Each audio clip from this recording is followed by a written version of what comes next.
Satara Tuljapur ST बसमध्ये एका तरुणीशी उर्मटपणे बोलत तिची छेड काढल्याची घटना घडलेली आहे। या तरुणाला मनसेच्या हस्तक्षेपामुळे चांगला धडा मिळालेला आहे। या तरुणीने छेडछाडी संदर्भात वडिलांना माहिती दिली आणि त्यानंतर मनसेचे जिल्हाध्यक्ष धैर्यशील पाटील यांनी कार्यकर्त्यांसह बस अडवत संबंधित तरुणाला जाब विचारला।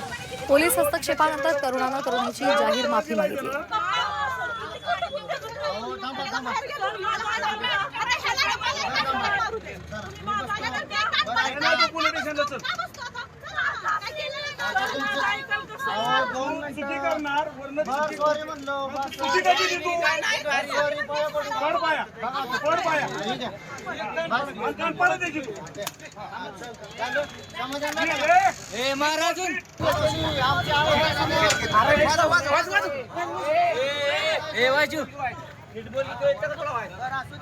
आता लय बोलू नको नाही तर मूड शांत जा।